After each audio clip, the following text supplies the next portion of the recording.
स्वागत है दोस्तों आपका अपने YouTube चैनल न्यू सारथी एकेडमी के ऑनलाइन प्लेटफॉर्म पर। हम आपके लिए अग्निवीर जीडी की महत्वपूर्ण प्रश्नों की एक श्रृंखला लेकर आए हैं जो प्रीवियस ईयर में आ चुके हैं। तो शुरू करते हैं इसी के साथ अपना सेशन। सबसे पहला प्रश्न है, मानव शरीर की सबसे बड़ी ग्रंथि कौन सी है? मानव शरीर की सबसे बड़ी ग्रंथि कौन सी है? आपके पास दोस्तों ऑप्शन दिए गए हैं। थायराइड, आपके पास ऑप्शन दिए गए हैं दोस्तों। पहला ऑप्शन ए थायराइड, दूसरा ऑप्शन लिवर, तीसरा ऑप्शन पीयूष ग्रंथि, चौथा ऑप्शन अग्नाशय। ठीक है, तो दोस्तों इसका सही जवाब हो जाएगा ऑप्शन नंबर बी यकृत। कौन सा सही जवाब हो जाएगा? यकृत। कौन सा? यकृत। ठीक है, नेक्स्ट क्वेश्चन। विद्युत धारा को मापने वाला यंत्र कौन सा है? विद्युत धारा को मापने वाला यंत्र कौन सा है दोस्तों, बताइए। आपके पास ऑप्शन है, option A voltmeter, option B ammeter, option C electrometer, option B barometer. तो इसका सही जवाब हो जाएगा ऑप्शन नंबर बी अमीटर। कौन सा ऑप्शन है? अमीटर। ठीक है, ऑप्शन नंबर बी इसका सही जवाब हो जाएगा। ठीक है, ऑप्शन नंबर ए जो है वोल्ट मीटर, वो वोल्ट मीटर किसको नापता है? वोल्टेज को। किसको नापता है? वोल्टेज को। ऑप्शन नंबर जो ए है वो किसको नापता है? वोल्टेज को। ठीक है, ऑप्शन नंबर जो सी है इलेक्ट्रोमीटर, इलेक्ट्रोमीटर क्या नापता है? दूध वाला होता है, ये दूध में जो पानी होता है ना उसको नापने वाला, दूध में जो पानी है ना उससे संबंधित है। और जो बैरोमीटर है ऑप्शन नंबर डी, वो किसको नापता है? दाब को। इसको नापता है दाब को। ठीक है, इसके बाद नेक्स्ट क्वेश्चन, क्वेश्चन नंबर 3। प्रकाश संश्लेषण की प्रक्रिया में कौन सी गैस निकलती है? प्रकाश संश्लेषण की प्रक्रिया में कौन सी गैस निकलती है दोस्तों? Option number A carbon dioxide, option number B nitrogen, option number C oxygen, option D hydrogen. तो प्रकाश संश्लेषण की प्रक्रिया में ऑप्शन नंबर सी जो है ऑक्सीजन जो गैस है वो बाहर निकलती है। ठीक है, तो दोस्तों जो कार्बन डाइऑक्साइड होती है वो पौधे उसका प्रयोग करके प्रकाश संश्लेषण की प्रक्रिया द्वारा काय का निर्माण करते हैं? भोजन का। किसका? भोजन का निर्माण करते हैं। ठीक है, भोजन का निर्माण करते हैं।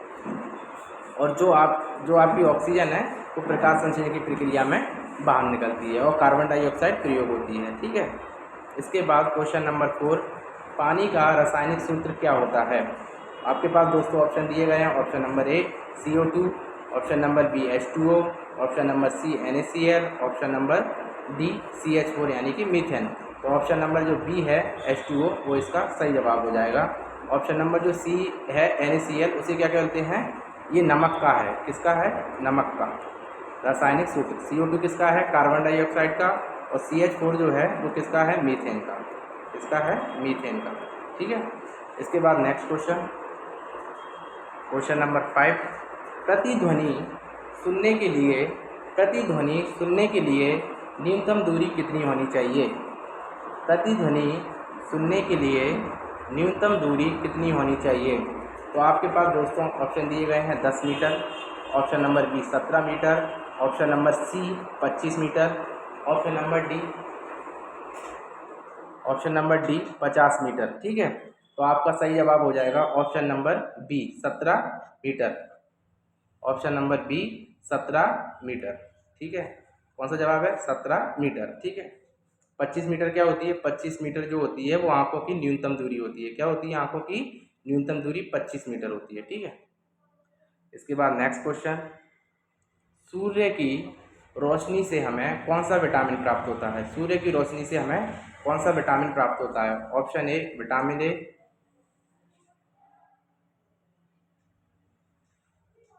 Option A vitamin A, option B vitamin B, option C vitamin C, option D vitamin D.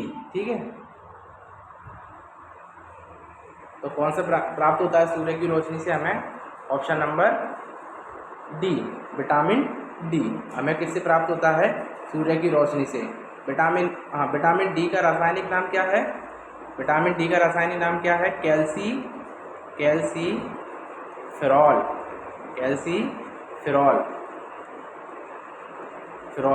और विटामिन ए का क्या नाम है रासायनिक? रेटिनॉल। रेटिनॉल। और विटामिन सी का क्या नाम है? एस्कॉर्बिक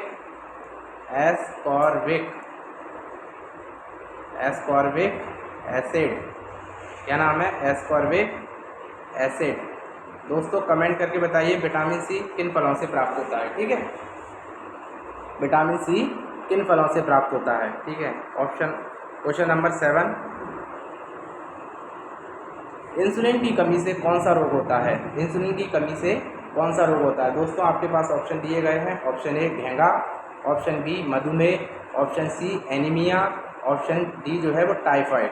ठीक है, तो इंसुलिन की कमी से कौन सा रोग होता है? इसका सही जवाब हो जाएगा ऑप्शन नंबर बी मधुमेह, यानी कि डायबिटीज़ मतलब शुगर। शुगर किसकी कमी से होती है? इंसुलिन की कमी से। ठीक है, इंसुलिन कहाँ से स्रावित होता है? अग्नाशय से। किससे? अग्नाशय से। कौन सी ग्रंथि से स्रावित होता है? अग्नाशय ग्रंथि से। ठीक है, एनीमिया किसकी कमी से होता है? एनीमिया किसकी कमी से होता है? खून की कमी से। किसकी कमी से? खून की कमी से।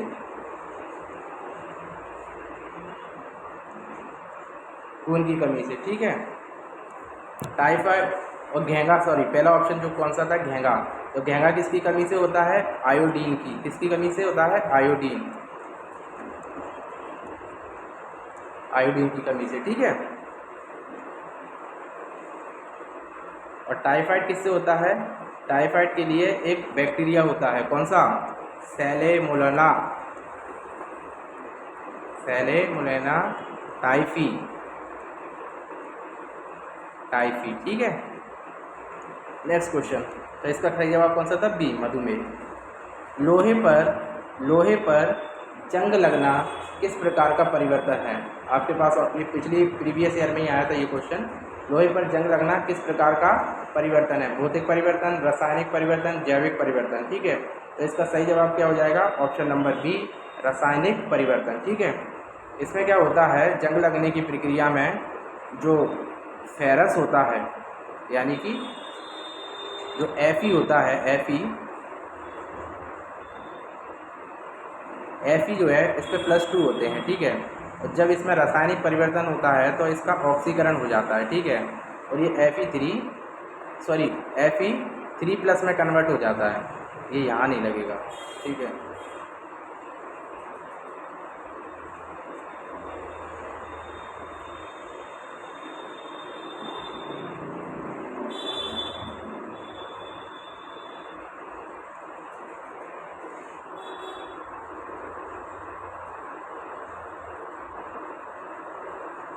ये जो है Fe2 किस में कन्वर्ट हो जाएगा? Fe3 में। किस में कन्वर्ट हो जाएगा? Fe3 में। तो इसका ऑक्सीकरण हो जाएगा Fe2 से Fe3 में। तो इसलिए इसे क्या कहते हैं? रासायनिक परिवर्तन। ठीक है, ऑक्सीडेशन यानी कि ऑक्सीकरण। ठीक है, तो लोहे पर जंग लगना किस प्रकार का परिवर्तन है? ऑप्शन नंबर बी रासायनिक परिवर्तन। ठीक है, इसके बाद नेक्स्ट क्वेश्चन नंबर 9, वायुमंडल में ऑक्सीजन का प्रतिशत कितना है?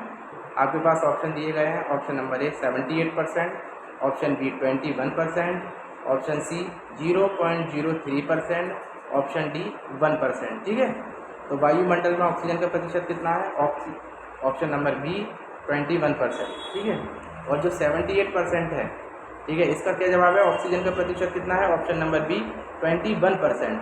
और जो ऑप्शन नंबर ए है वो किसका परसेंट है? 78 नाइट्रोजन का। किसका? नाइट्रोजन यानी कि N2 का। और ऑप्शन नंबर जो सी है 0.03%, वो किसका प्रतिशत है? कार्बन का, मतलब CO2 का। ठीक है, CO2 का। इसके बाद नेक्स्ट क्वेश्चन, पेनिसिलिन, इसका सही वैसे है पेनिसिलिन। पेनिसिलिन की खोज किसने की थी?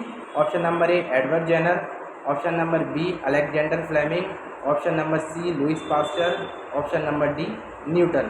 तो इसका सही जवाब हो जाएगा 10 का option number B Alexander Fleming ने किसकी खोज की थी? पेनिसिलिन क्या है? पेनिसिलिन एक कवक है, कवक से आइसोलेट किया गया है। क्या है ये? एंटीबायोटिक। और किससे किया गया है इसे अलग? Penicillium notatum penicillin notatum, penicillin notatum से, ठीक है। अब पहला ऑप्शन देख लेते हैं, एडवर्ड जेनर। जेनर ने किसकी खोज की थी? इसे क्या का जनक कहा जाता है? इम्यूनोलॉजी का, यानी कि प्रतिरक्षा विज्ञान, प्रतिरक्षा विज्ञान जनक कहा जाता है। और इसी जेनर ने किसकी खोज की थी? चेचक का जो वैक्सीन बना था वो भी इसी ने खोज की थी। लुईस पास्चर को किसकी खोज की थी? लुईस पास्चर को क्या कहा जाता है? और father of microbiology, father of microbiology,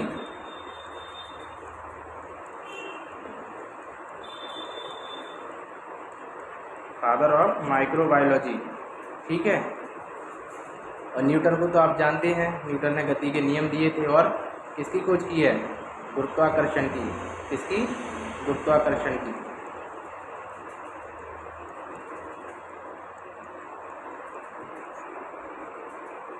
ठीक है। इसके बाद नेक्स्ट क्वेश्चन, कार्य का मात्रक क्या है? ऑप्शन नंबर 11 कार्य का मात्रक क्या है? तो आपके पास ऑप्शन दिए गए हैं, वाट, जूल, न्यूटन और एम्पियर। कौन कौन से ऑप्शन दिए हैं? वाट, जूल, न्यूटन और एम्पियर। तो इसका सही जवाब क्या हो जाएगा? जूल, ठीक है। वाट किसकी है? शक्ति की इकाई क्या है? पावर की, वाट, ठीक है। कार्य की तो हो गई जूल। न्यूटन किसकी इकाई है? बल की। और एम्पियर की किसकी इकाई है? विद्युत धारा। किसकी इकाई है? विद्युत धारा, ठीक है।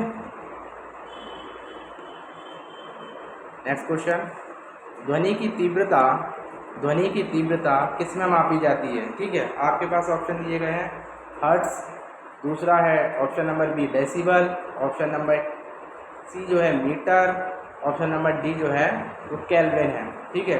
तो इसका सही जवाब है, ध्वनि किस में मापी जाती है? ऑप्शन नंबर बी, डेसिबल में। और हर्ट्ज में क्या नापा जाता है? आवृत्ति की, ठीक है। और मीटर किस में है? दूरी, लंबाई, ठीक है। किसमें है ये? मीटर। और केल्विन किसकी है? टेम्परेचर की। किसकी है? टेम्परेचर की, ठीक है। तो अपना सही जवाब, ध्वनि की तीव्रता किस में मापी जाती है? डेसिबल में, ठीक है। इसके बाद नेक्स्ट क्वेश्चन नंबर 13, मानव रक्त का पीएच कितना होता है?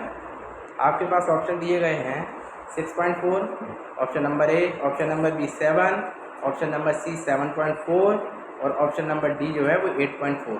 तो मानव रक्त का पीएच कितना है? 7.4, ऑप्शन नंबर सी, ठीक है। ऑप्शन नंबर जो सी है उसका सही जवाब हो जाएगा 7.4। तो हमारा जो रक्त है वो कैसा है?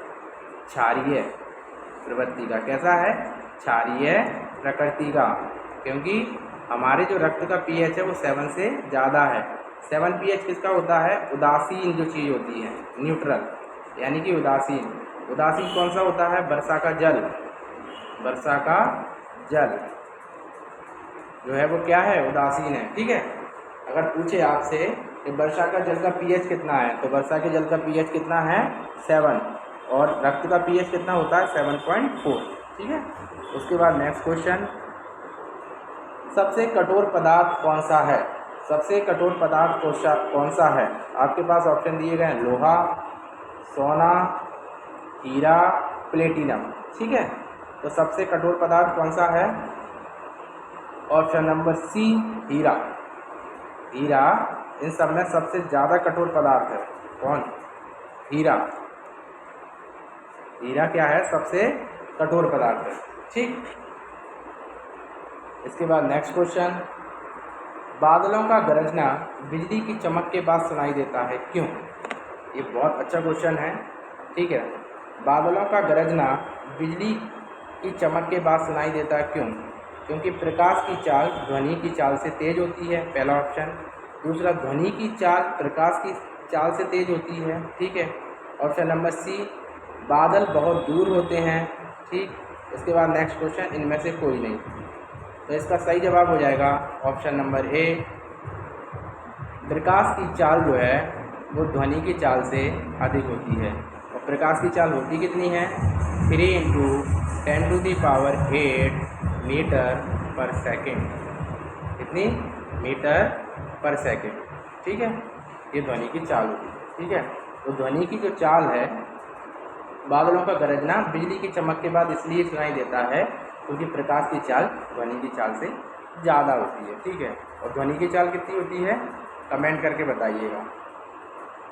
ठीक है, क्वेश्चन नंबर 16, गुरुत्वाकर्षण का नियम किसने दिया? अभी थोड़ी देर पहले मैंने बताया था ऑप्शन में। ठीक है, तो आपके पास ऑप्शन दिए गए हैं, गुरुत्वाकर्षण का नियम किसने दिया? पहला option, option number A Einstein, option number B Newton, और option number C Galileo, option number D Rutherford. ठीक है, तो गुरुत्वाकर्षण का नियम किसने दिया? Option number B Newton. जो सेब की कहानी है न्यूटन की, आपने सुनी होगी कि सेब उसके सर पे गिर जाता है, तो वहीं से उसने किसकी खोज की थी? गुरुत्वाकर्षण की। आइंस्टीन ने क्या दिया है? आइंस्टीन ने दिया है सापेक्षता का सिद्धांत, E बराबर mc²। ये किसने दिया है? ये आइंस्टीन ने दिया। गैलीलियो ने क्या किया था? गैलीलियो ने खोज की है दूरदर्शी की। किसकी? दूरदर्शी की। ठीक है, और रदरफोर्ड ने किसकी खोज की थी? रदरफोर्ड ने की थी नाभिक की खोज की है, और किसकी? न्यूट्रॉन की। ठीक है, तो किसने खोज की है? रदरफोर्ड ने, नाभिक की और न्यूट्रॉन की। क्वेश्चन नंबर नेक्स्ट, रक्त का लाल रंग किसके कारण होता है?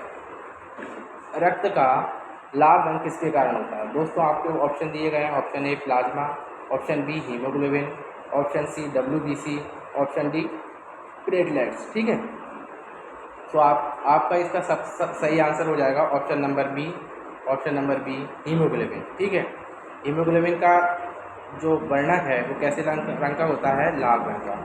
ठीक है, इसके कारण ये दिखाई देता है कैसा? लाल रंग दिखाई देता है खून का।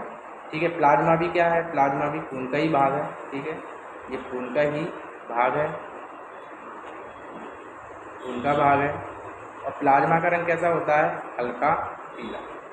ठीक है, और पूरे खून में सबसे ज़्यादा मात्रा किसकी पाई जाती है? प्लाज्मा की, कम से कम 55%। कितनी? 55%। हीमोग्लोबिन है लाल रंग का। WBC क्या होती हैं?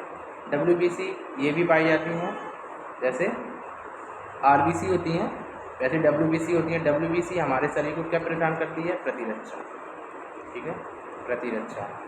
और प्लेटलेट्स जो होती हैं क्या होती है? जब खून की कमी हो जाती है शरीर में, या तो अपन कहते हैं ना प्लेट की कमी हो गई, तो ये यही प्लेटलेट्स होती हैं। ठीक है, तो इनकी कमी हो जाती है जिससे खून की कमी व्यक्ति को महसूस होती है, या खून की कमी व्यक्ति को हो जाती है प्लेटलेट्स के कारण। ठीक है, इसके बाद नेक्स्ट क्वेश्चन, क्वेश्चन नंबर 18, पौधों का कौन सा भाग श्वसन करता है? ठीक है, आपके पास ऑप्शन दिए गए हैं, ऑप्शन ए जड़, ऑप्शन बी तना, ऑप्शन सी पत्ती, ऑप्शन डी फल। ठीक है, तो पौधे का कौन सा भाग श्वसन करता है? आपके पास ऑप्शन दे दिए गए हैं, जड़, तना, पत्ती और फल। तो इसका सही जवाब हो जाएगा ऑप्शन नंबर सी पत्ती। ठीक है, जो लीव्स है अपनी वो भाग श्वसन करती है। अच्छा, पत्ती में ही अपनी कौन सी प्रक्रिया होती है? प्रकाश संश्लेषण। कौन सी प्रक्रिया होती है? प्रकाश संश्लेषण। ठीक है, प्रकाश संश्लेषण भी होती है। जड़ से क्या होता है? जड़ से काय का अवशोषण करता है? वो पानी का अवशोषण करता है। कौन? पौधा। ठीक है, और फल तो होता ही है पौधे का। ठीक है, जो आप लोग खाते हैं, हम लोग खाते हैं। ठीक है, इसके बाद नेक्स्ट क्वेश्चन, क्वेश्चन नंबर 19, तापमान मापने की मानक इकाई कौन सी है? क्वेश्चन नंबर 19 है, तापमान मापने की मानक इकाई कौन सी है? ठीक है, तो आपके पास ऑप्शन दिए गए, option A Kelvin, option B जो है वो Celsius, option C Fahrenheit, option D calorie. ठीक है, तो तापमान मापने की जो मानक इकाई है वो है आपकी ऑप्शन नंबर ए केल्विन। क्या है? केल्विन है। सेल्सियस में भी नापते हैं, फ़ारेनहाइट में भी नापते हैं, कैलोरी में तो कभी कभार नापते हैं, ऊर्जा की करके तापमान उस आधार पर नाप लेते हैं, लेकिन जो मुख्य रूप से है केल्विन में ये मानक इकाई है। ठीक है, आपको सेल्सियस भी बहुत मिल जाएगा, ठीक है। लेकिन मानक इकाई क्या है? केल्विन, ठीक है। और क्वेश्चन नंबर 20, नेक्स्ट क्वेश्चन, हृदय की धड़कन मापने वाले यंत्र को क्या कहते हैं? हृदय की धड़कन मापने वाले यंत्र को क्या कहते हैं? तो ऑप्शन नंबर ए है आपका barometer, option number B stethoscope, option number C thermometer, option number microscope, option number D. तो इसका सही जवाब हो जाएगा दोस्तों ऑप्शन नंबर बी स्टेथोस्कोप। आपने डॉक्टर के पास देखा ही होगा स्टेथोस्कोप, ठीक है, जो अपने वो कान में दोनों लगा के आपके हार्ट बीट नापता है, ठीक है। बैरोमीटर से क्या करते हैं? बैरोमीटर से अगेन दाब नापते हैं, ठीक है। और थर्मामीटर से क्या करते हैं? थर्मामीटर से बुखार मापते हैं, यानी कि टेम्परेचर नापते हैं, ठीक है। और माइक्रोस्कोप क्या करते हैं? माइक्रोस्कोप से कोई सी जो सूक्ष्म वस्तु होती है, छोटी वस्तु जो होती है, उसे बड़ा करते हैं, सूक्ष्म वस्तु को बड़ा करके देखने के लिए काय का प्रयोग करते हैं? सूक्ष्मदर्शी का, ठीक है। उसके बाद नेक्स्ट क्वेश्चन, मछली किसके द्वारा सांस लेती है? दोस्तों आपको ऑप्शन दिए गए, ऑप्शन ए फेफड़े, ऑप्शन बी त्वचा, ऑप्शन सी गलफड़े यानी कि गिल्स, ऑप्शन डी नाक। तो इसका सही जवाब क्या हो जाएगा? ऑप्शन नंबर सी गलफड़े यानी कि गिल्स, ठीक है। ऑप्शन सी यानी कि गलफड़े यानी कि गिल्स, ये क्या है? इसका सही जवाब हो जाएगा, ठीक है। तो मछली किसके द्वारा सांस लेती है? गलफड़े के द्वारा। अपन लोग जो किसके द्वारा सांस लेते हैं? फेफड़े के द्वारा। किसके द्वारा? फेफड़े के द्वारा। त्वचा के द्वारा कौन सा लेता है? त्वचा के द्वारा मेंढक। मेंढक जो है वो त्वचा के द्वारा भी श्वसन करता है, वो सांस लेता है, श्वसन करता है। और नाक से, नाक मनुष्य में भी है, तो मनुष्य में सबसे पहले श्वसन तंत्र में जो वायु प्रवेश करती है श्वसन की प्रक्रिया में, वो कहाँ से प्रवेश करती है? वो नाक से ही प्रवेश करती है, ठीक है। ये क्वेश्चन आ चुका है कि मनुष्य में सबसे पहले जो श्वसन तंत्र में सांस जो प्रवेश करती है वो नाक के जरिए से ही मनुष्य के अंदर प्रवेश करती है, ठीक है। उसके बाद नेक्स्ट क्वेश्चन, सोडियम का रासायनिक सूत्र क्या है? ठीक है, सोडियम, अगेन क्वेश्चन इंपॉर्टेंट है, आ चुका है। सारे क्वेश्चन हम जो करा रहे हैं वो सभी पेपर में पिछले ईयर्स में आ चुके हैं, ठीक है। तो महत्वपूर्ण क्वेश्चन है ये, ठीक है। सोडियम का जो रासायनिक नाम है या रासायनिक सूत्र क्या है? ठीक है, तो आपके पास ऑप्शन दिए गए हैं। ऑप्शन ए सबसे पहले सल्फर, एस मतलब एस जो दिया गया है ये सल्फर को डिनोट करता है, ठीक है। तो पहला ऑप्शन दिया गया एस, फिर SO दिया गया है, सोडियम, सोडियम मतलब Na, ठीक है। और ये के क्या है? इसको बोलते हैं पोटेशियम, ठीक है। तो आपको पता, जवाब पता ही चल गया होगा इसका जवाब क्या है। इसका जवाब क्या है? सोडियम, ऑप्शन नंबर सी, ठीक है। आनुवांशिकता का जनक किसे कहते हैं? आनुवांशिकता का जनक किसे कहते हैं? तो option A Darwin, option B Mendel, option C Lamarck, option D अरस्तु। तो इसका सही जवाब हो जाएगा 23 का बी मेंडल, ठीक है। तो आनुवांशिकता का जनक किसे कहते हैं? मेंडल को कहते हैं। मेंडल ने आनुवांशिकी का प्रयोग किया था, किसका? आनुवांशिकी का प्रयोग किए थे ना, इसे फादर ऑफ इसलिए कहा जाता है, इसे फादर ऑफ आनुवांशिकता का जनक कहा जाता है, इसलिए क्योंकि इनमें आनुवांशिकी संबंध है। ये किस पौधे पर किए थे? तो मटर के पर, ठीक है। दोस्तों कमेंट करके बताइए कि मटर का वानस्पतिक नाम क्या है, ठीक है। और जो डार्विन था, डार्विन ने क्या की खोज की थी? प्राकृतिक चयन की खोज की थी डार्विन ने, ठीक है। और इनकी एक महत्वपूर्ण पुस्तक है ओरिजिन ऑफ स्पीसीज, बहुत है, ये पेपर में आ चुकी है, ओरिजिन ऑफ, ठीक है, origin of species, origin of species, ठीक है। लेमार्क की किताब है एक फिलोसफिक जूलॉजी। कौन सी किताब है? फिलोसफिक जूलॉजी, ठीक है। इन्होंने अंगों के उपयोग और अनुपयोग वाला सिद्धांत दिया था। ऑप्शन नंबर डी जो है अरस्तु है, जो है अरस्तु को क्या कहते हैं? फादर ऑफ बायोलॉजी, जीव विज्ञान का जनक,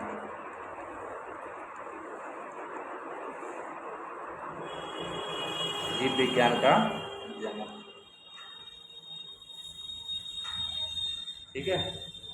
कहा जाता है, ठीक है। और इसे जंतु विज्ञान का जनक भी कहा जाता है, किसे? अरस्तु को, ठीक है। उसके बाद नेक्स्ट क्वेश्चन, बिजली के बल्ब का फिलामेंट बिजली के बल्ब का फिलामेंट किसका बना होता है? बिजली के बल्ब का फिलामेंट किसका बना होता है? Question number 24। तो आपके पास दोस्तों ऑप्शन दिए गए हैं, तामा, ऑप्शन नंबर ए तामा, option number B nichrome, option C tungsten, option D लोहा, ठीक है।